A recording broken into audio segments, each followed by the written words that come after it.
తెలంగాణ ప్రజాపాలన దినోత్సవాన్ని పురస్కరించుకుని మంగళవారం నల్గొండ జిల్లా కేంద్రంలోని పోలీస్ పరేడ్ మైదానంలో జాతీయ పతాకాన్ని ఆవిష్కరించారు. ఈ సందర్భంగా జిల్లా ప్రజలను ఉద్దేశించి రాష్ట్ర రోడ్లు, భవనాలు, సినిమాటోగ్రఫీ శాఖల మంత్రి కోమటిరెడ్డి వెంకటరెడ్డి మాట్లాడుతూ ఆగస్టు 15, 1947న దేశానికి స్వాతంత్ర్యం వచ్చినప్పటికీ హైదరాబాద్ సంస్థానానికి రాలేదని, అప్పటి నిజాం హైదరాబాద్ సంస్థానాన్ని స్వతంత్రంగా ఉంటుందని ప్రకటించారని, 1948 17 సెప్టెంబర్న హైదరాబాద్ రాష్ట్రాన్ని ఇండియన్ యూనియన్లో విలీనం చేస్తూ నిజాం ప్రకటించారని, అందుకే ఈ రోజున ప్రజాపాలన దినోత్సవం జరుపుకుంటున్నామని తెలిపారు.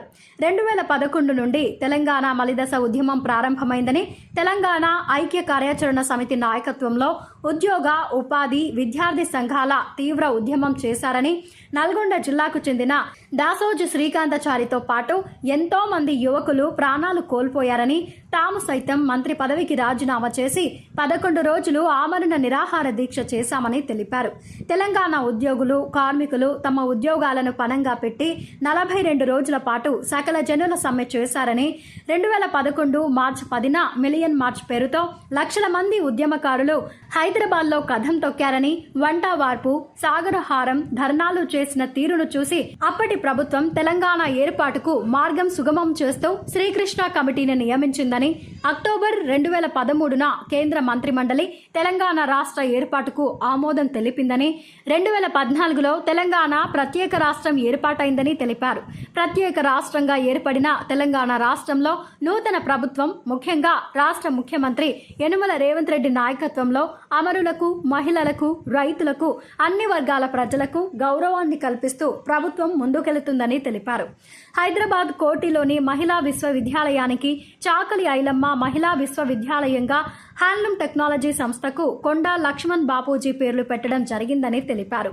ఎన్నికల్లో ప్రజలకిచ్చిన వాగ్దానాలను ఒక్కొక్కటిగా అమలు చేస్తూ ప్రభుత్వం ముందుకు సాగుతుందని, ప్రభుత్వ రంగ సంస్థలు కొత్త ఉద్యోగాల కల్పనకు జాబ్ క్యాలెండర్ను ప్రకటించామని, మహిళలకు మహాలక్ష్మి పథకం కింద ఉచిత ఆర్టీసీ బస్సు ప్రయాణం కల్పించడం జరిగిందని, ఆరోగ్యశ్రీ పరిమితిని 5 నుండి 10 లక్షల రూపాయలకు పెంచామని, మహాలక్ష్మి పథకం కింద నిరుపేదలకు 500 రూపాయలకు గ్యాస్ సిలిండర్ సరఫరా చేస్తున్నామని, ఇందిరమ్మ ఇండ్ల పథకాన్ని సైతం ప్రారంభించనున్నామని, నిరుపేదలకు గృహజ్యోతి కింద నెలకు 200 యూనిట్ల ఉచిత విద్యుత్ ఇస్తున్నామని, చరిత్రలో కనీ విని ఎరుగని వీటిలో రైతులకు ఏకకాలంలో 2 లక్షల వరకు రుణమాఫీ చేశామని, నల్గొండ జిల్లాలో 1,73,000 రైతు కుటుంబాలకు 1,433 కోట్ల రూపాయలు రుణమాఫీ జరిగిందని తెలిపారు.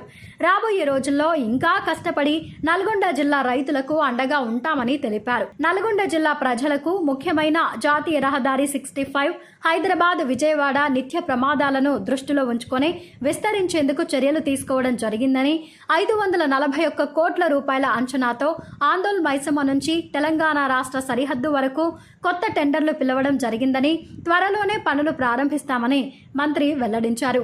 నల్గొండ జిల్లాలో 2024-25 సంవత్సరంలో 241.90 కిలోమీటర్ల మేర రోడ్లు, బ్రిడ్జిలు, 3 భవనాల మరమ్మతులకు 512 కోట్ల 81 లక్షల రూపాయలు మంజూరు చేశామని చెప్పారు. తెలంగాణ ప్రజాపాలన దినోత్సవం జరుపుకుంటున్న శుభ సందర్భంగా రాచరికపు వ్యవస్థ నుంచి ప్రజాస్వామ్య వ్యవస్థ ఆవిర్భావం కోసం అమరులైన తెలంగాణ సాయుధ రైతాంగ పోరాట యోధులకు, స్వాతంత్ర సమర యోధులకు మరియు తెలంగాణ అమరవీరులకు నా జోహార్లు. సెప్టెంబర్ 17 తెలంగాణ చరిత్రలో కీలకమైన రోజు.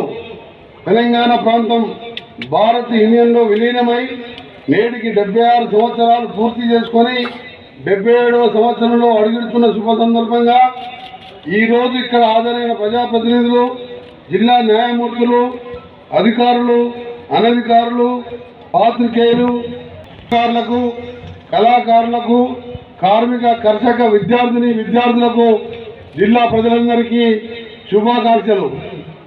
ఈ దేశం మనందరిది అనే భావన ప్రతి ఒక్కరిలో ఉండాలని కలలు కన్న మహాత్మా గాంధీ ఆశయం, సుభాష్ చంద్రబోస్, సర్దార్ వల్లభాయ్ పటేల్, జవహర్లాల్ నెహ్రూల నాయకత్వం, ప్రజల సుదీర్ఘ పోరాటంతో స్వతంత్ర భారతదేశం ఏర్పాటైంది. అయితే దేశమంతా 1947 ఆగస్టు 15న స్వాతంత్ర సంబరాల్లో మునిగిపోతే బ్రిటన్ పార్లమెంట్ ఆమోదించిన ఇండియా ఇండిపెండెన్స్ యాక్ట్ కారణంగా హైదరాబాద్ సంస్థాన ప్రజలు స్వేచ్ఛా స్వాతంత్రానికి ఇంకా పోరాడాల్సి వచ్చింది. ఇండియా ఇండిపెండెన్స్ యాక్ట్ ప్రకారం హైదరాబాద్ సంస్థానం స్వతంత్రంగా ఉంటుందని నిజాం రాజు ప్రకటించారు. నిజాం నిరంకుశ పాలనలో వెట్టి చాకిరి నరసింహారెడ్డి, బొమ్మగారి ధర్మవృక్షం, శ్రీ ఆరుట్ల శ్రీమతి సుశీలాదేవి, సుద్దాల హనుమంతు, ముందుగుల నారాయణ రెడ్డి వంటి ఎందరో త్యాగదనులు తెలంగాణలో స్వతంత్రోద్యమాన్ని ప్రభావితం చేశారు. ఉద్యమ తొలి అమరుడు దొడ్డి కొమరయ్య గారి స్ఫూర్తితో తెలంగాణ ఉద్యమం తీవ్రమైనది. ఈ పోరాటంలో మహిళా నేతలు శ్రీమతి చాకలి ఐలమ్మ, మల్లు స్వరాజ్యం, శ్రీమతి ఆరుట్ల కమలాదేవి గారు కీలక పాత్ర పోషించారు.